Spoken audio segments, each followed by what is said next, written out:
وننزل من القرآن ما هو شفاء ورحمة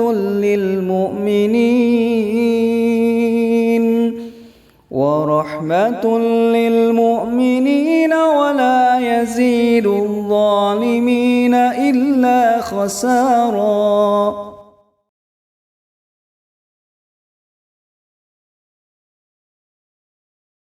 Bismillahirrahmanirrahim. Assalamualaikum warahmatullahi wabarakatuh. Alhamdulillah dan katsiran thayyiban mubarakan fi kama yuhibbu rabbuna wa yarda. Asyhadu an la ilaha illallah wa la syarikalah wa asyhadu anna Muhammadan abduhu wa rasuluh. Baik, pada kesempatan ini kami akan membahas tentang beberapa pertanyaan yang begitu banyak sekali ya. Dari sekian banyak pertanyaan, baik itu dari grup WhatsApp grup ya, WhatsApp grup Ruqyah Syariah Bogor, yang alhamdulillah pada hari ini kita telah menyampaikan beberapa materi-materi yang ada di dalamnya. Kemudian ada beberapa pertanyaan yang kami akan bahas. Di antaranya adalah pertanyaan yang pertama, yaitu syarat-syarat menjadi peruqyah ya.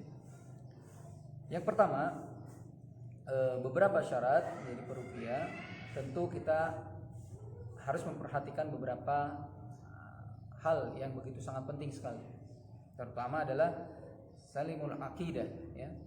Yaitu akidah yang selamat, artinya ya bertauhid kepada Allah Subhanahu wa taala, kemudian tidak meruqyah kecuali dengan ayat-ayat Al-Qur'an dan doa-doa yang telah dicontohkan oleh Rasulullah sallallahu alaihi wasallam. Tentu tauhid yang lurus tidak akan melakukan bekerja sama ataupun yang lainnya memiliki khodam ketika dia menjadi seorang peruqyah. Dia murni mentauhidkan Allah Subhanahu wa taala dan murni yang dia lakukan, dia terapi, dia gunakan dari Al-Qur'an dan sunnah-sunnah Rasulullah SAW.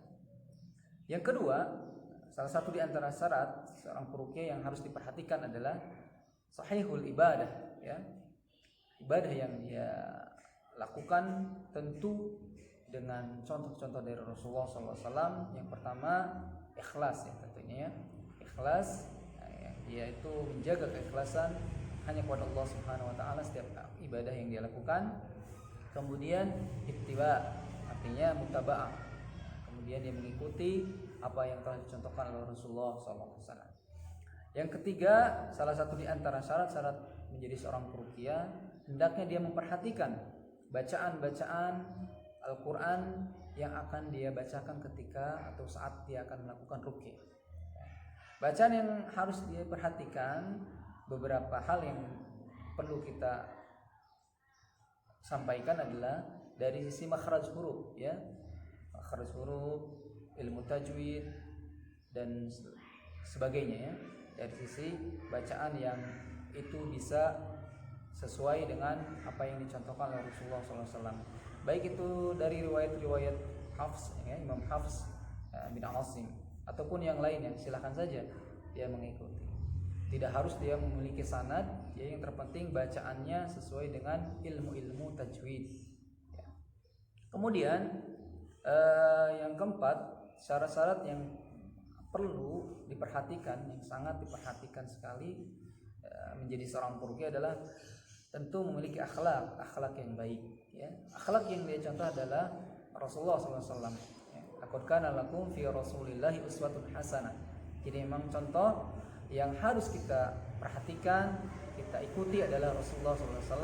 Dan si peruqyah hendaknya dia memiliki akhlak yang dia berusaha, walaupun kita sangat jauh sekali untuk mengikuti Rasulullah SAW, tapi kita memiliki optimisme, kesungguhan untuk mengikuti apa yang telah dicontohkan oleh Rasulullah SAW. Selanjutnya, apa saja syarat-syarat menjadi peruqyah?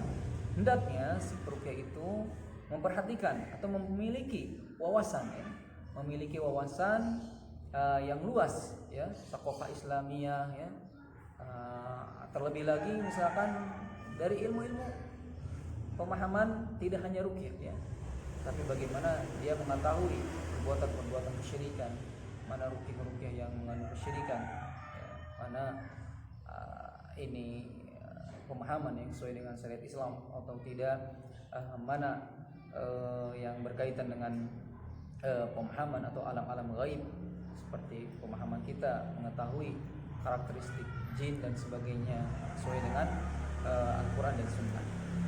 Terus apa lagi syarat-syarat menjadi peruqyah? Hendaknya peruqyah itu memperhatikan ya dirinya sendiri ya, kuat fisik artinya. Kuat fisik artinya jasad dia sehat, tidak mudah sakit-sakitan. Mana mungkin dia akan mengobati, menterapi orang lain sedangkan dianya sendiri sakit-sakitan. Artinya sehat dari sisi jasmani, terlebih lagi dari sisi rohaninya. Yang selanjutnya adalah yang perlu diperhatikan untuk menjadi seorang peruqyah adalah mampu menguasai dirinya sendiri dari perkara-perkara yang diharamkan oleh Allah Subhanahu wa taala. Ya, kita berusaha sedemikian rupa walaupun pada hakikatnya setiap manusia memiliki kesalahan. Kullu bani Adam khata'un. Setiap anak Adam itu memiliki kesalahan. Wa khairul khata'ina tawwabun. Tapi sebaik-baiknya orang yang melakukan kesalahan adalah dia segera bertobat kepada Allah Subhanahu wa taala. Dan hendaknya si peruqyah itu mampu menguasai dirinya dari perkara-perkara yang diharamkan oleh Allah Subhanahu wa taala. Selanjutnya, apa lagi yang harus diperhatikan? Yang kedelapan adalah menghabiskan waktunya untuk belajar, menuntut ilmu, karena ini adalah kewajiban bagi seorang muslim. Talabul ilmi fardhatun 'ala kulli muslim. Ya, bahkan Rasulullah SAW menyampaikan, "May yuridillahu bihi khairan yufaqihu fid din." Ketika Allah menginginkan seorang itu menjadi orang yang baik, maka yufaqihu fid din, akan Allah berikan dia pemahaman agamanya. Selanjutnya, untuk menjadi seorang peruqyah adalah dia berusaha memanfaatkan ya dirinya untuk bermanfaat bagi orang lain. Khairun nas anfa'uhum linnas, ya. Bermanfaat untuk sesama. Ya. Jadi niatkan di dalam diri kita adalah untuk menolong ya, membantu kaum muslimin. Ya. Karena salah satu di antara visi dari Rasulullah adalah khairun nas anfa'uhum linnas. Sebaik-baik manusia adalah bermanfaat bagi manusia yang lainnya. Ya.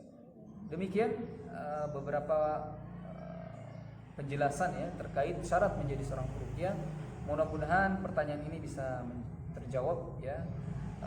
Selebihnya kita perdalam lagi dari penjelasan-penjelasan para ulama.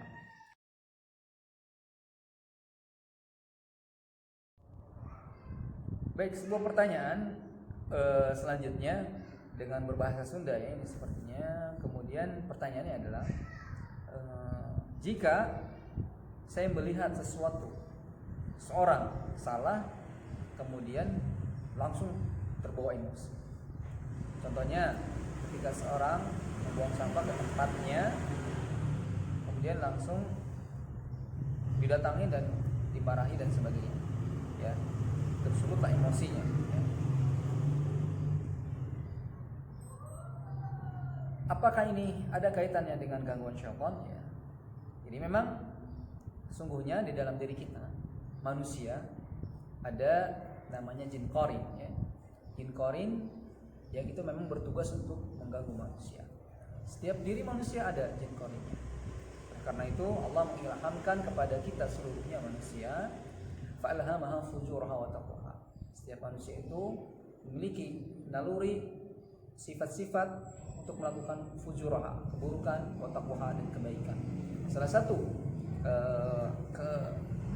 emosi yang tersebut ataupun yang lainnya, walaupun misalkan ada seorang yang kemudian merasa kita terganggu oleh mereka, tentu memang kewajiban kita untuk menasihati, tetapi dengan wajar. Kalau berlebihan, mungkin di situ ada gangguan di dalamnya, ya.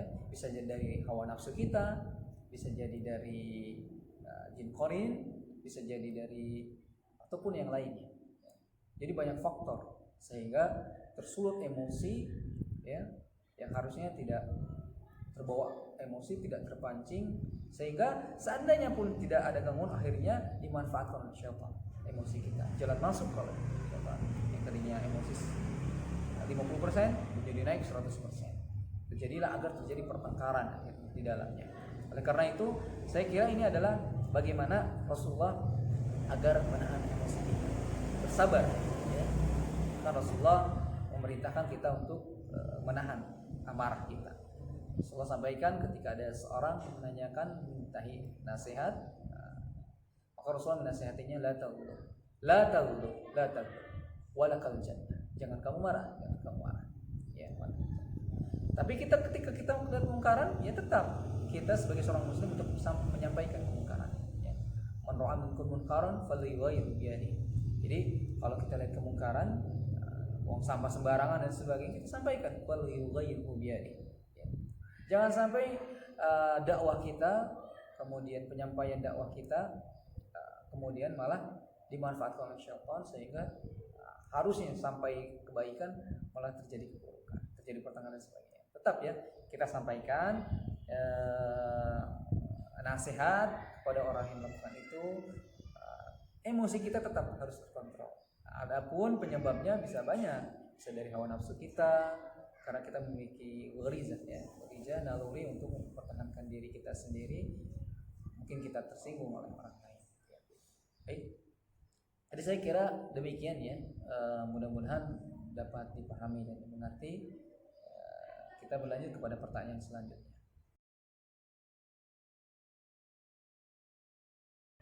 Baik, kita kembali kepada pertanyaan selanjutnya terkait pertanyaan apakah doa ini sahih untuk meruqyah.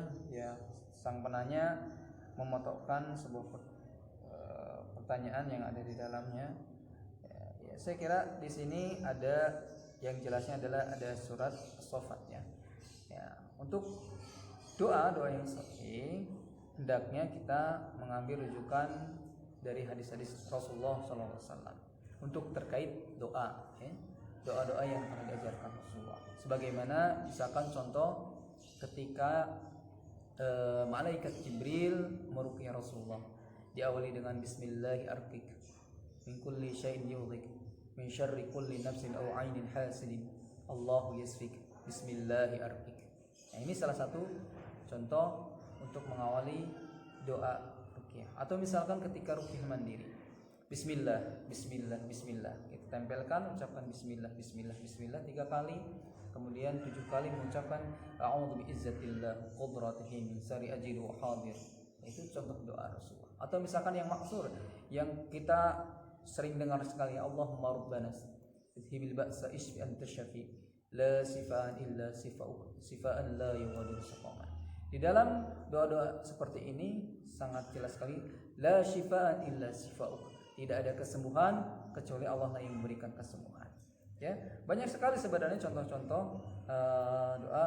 Atau misalkan kita mengucapkan a'udzu bikalimatillahi tammati min syarri ma khalaq. Atau misalkan kita ketika meruqyah ya anak kita, a'udzuka bikalimatillahi tammati min kulli syaitanin hamma wa min kulli ainin lam. Atau misalkan Allah as'alullah al-azim rabbul arsyil azim ayyasfik ya, atau yang lainnya. Ya, adapun surat yang di dalamnya di sini terlihat jelas yaitu dengan surat as-saffat. Ini bagian dari doa-doa atau ruqyah berasal dari Al-Qur'an. Silakan saja. Pada umumnya seluruh Al-Qur'an itu adalah bisa dilakukan untuk meruqyah. Ya, apalagi as-saffat sudah jelas, silakan saja. Tapi doa-doa yang sebelumnya saya kira yang saya sampaikan tadi ya, kita merujuk kepada hadis-hadis yang sahih yang telah dicontohkan oleh Rasulullah. Ya, untuk Al-Qur'an kita ambil contohnya adalah dalil di mana Allah menyampaikan a'udzubillahi minasyaitonir rajim wa nunazzilu minal qur'an ma huwa shifaa'un wa rahmatul lil mu'minin. Di Al-Qur'an Allah turunkan yaitu sebagai obat, shifa wa rahmah, dan dia rahmat bagi orang-orang yang beriman. Ya, mudah-mudahan kita bisa melakukan hal itu. Demikian jawaban dari saya. Semoga bermanfaat.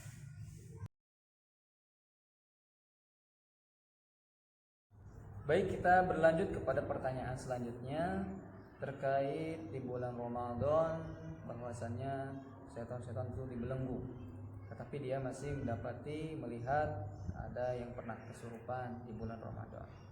Ya, kita ketahui bahwasanya ada sebuah hadis dari Rasulullah SAW yang diriwayatkan Imam Bukhari dan Muslim, "Idza jaa Ramadan futihat abwabul jannah wa ghuliqat abwabun nar wa sufidatis syayatin." Ya, kemudian ketika datang awal bulan Ramadan itu salah satunya ini wasufidatis syayatin, atau di riwayat yang lain wasufidatis syayatin. Ya, diikat, dibelenggu syaitan-syaitan. Nah, para ulama menjelaskan maksud dibelenggunya syaitan ini. ya di bulan suci Ramadan.